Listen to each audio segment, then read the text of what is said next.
The governor, as mentioned, is joining us specifically today to talk about his recently unveiled Safe Arizona Schools plan, released on Monday in response to the shooting massacre in Parkland, Florida, that has really, rocked everybody's world. Just yesterday, we witnessed yet another campus gripped in fear. That was in Maryland. So the governor's plan, including putting more police officers and security guards on campuses, increasing the number of mental health counselors that are available to our schools, plus enhancing background checks. A key portion of the proposal as well, centering on what's called stop orders that would allow the petitioning of a court to temporarily take guns away from someone who may be a threat to themselves or others and would technically prevent them from the legal purchase of a gun for a determined period of time. However, it would not prevent a private purchase. Yeah, the governor's office says if somebody does violate that stop order, they would become a prohibited possessor and guilty of a Class 4 felony, which could carry a sentence of up to 4 years behind bars. So joining us this morning, Governor Ducey, if we could just ask you about the teacher walkout. I know you're trying to get $400 million for K through 12. How confident are you that teachers will get a decent raise? Well, I'm very confident that we're going to move $400 million of new money into K-12 education. We do want to see our teachers get a raise. So I'm in agreement with these teachers. I want to see more money in the classroom and going to teachers' paychecks.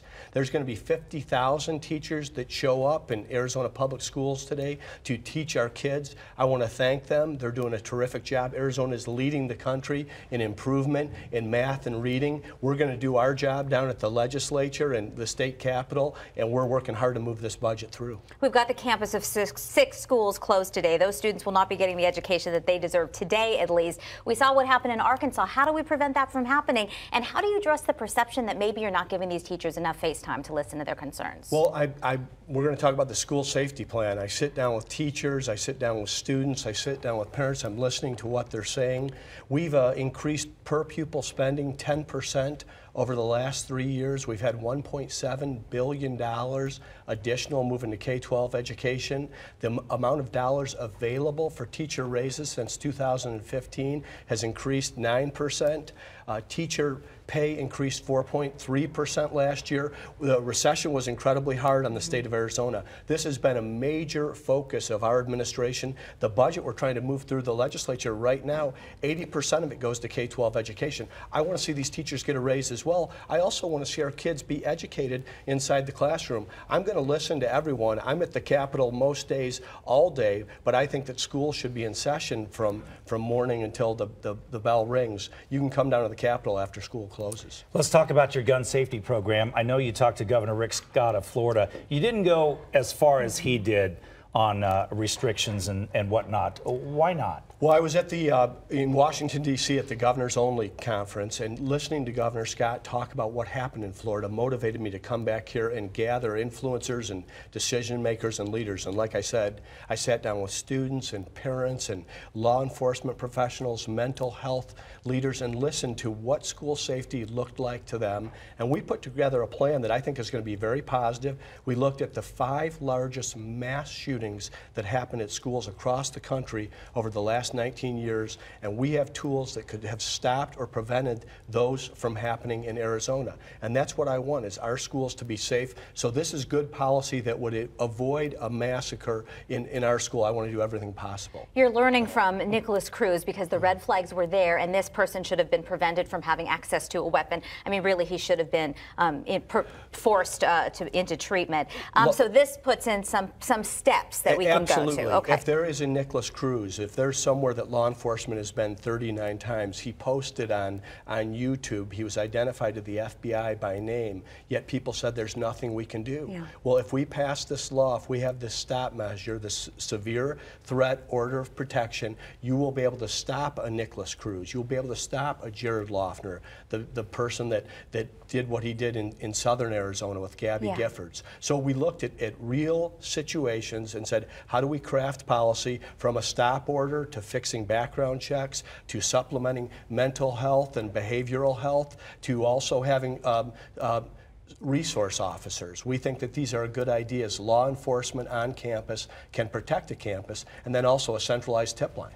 As far as the gun shows and the background checks, I'm a law-abiding gun owner, and it wouldn't bother me at all if I went to a gun show and had to do a background check. Why is that so difficult? You're going to have to do a background check if you're buying a gun from a federally licensed arms dealer. That's going to continue, and we'll make sure those background checks happen. I don't think people understand the background checks. I know I didn't, so I sat down with prosecutors and said, explain to me how these background checks are populated.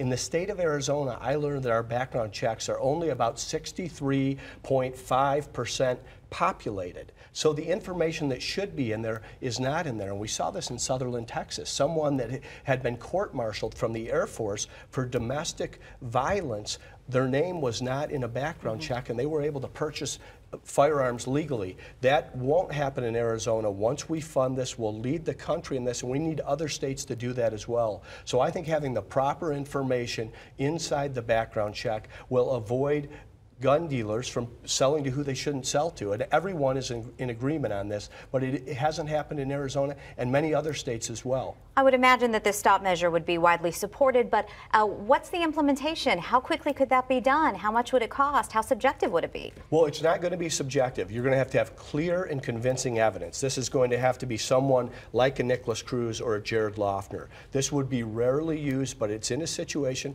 when someone is demonstrating violent and threatening behavior. This gives a tool in the law for law enforcement, school leaders, or even parents. I think if you ever heard a parent say, I'm scared of what's going on inside my own home, well, now they will have a tool, but it can't be willy-nilly. There will be consequences and penalties for false petitioners. And we think that this will be the most thorough and thoughtful legislation in the nation. Governor Ducey, I know we're out of time. I'm sorry, just one last thing. We saw in in Florida, the governor did push for the 21 as the purchase age, legal age for firearms. Polling shows across the country a majority of Americans are in support of this. I want to do things that are solutions. I want to take guns out of the hands of people, whether they're 18, 21, or 45, if they should not have the gun. If they're a law-abiding American, I have very little concern. I mean, it's really going to have to take everyone out there to be watching people, though. This is requiring citizens and I would imagine act. it all starts at home. Yeah. Every time there's a shooting, I think, where are the parents? Well, this is a see something, say something, and now you're going to be able to do something. Governor Ducey, thanks for coming by. Thanks for having me. Appreciate it.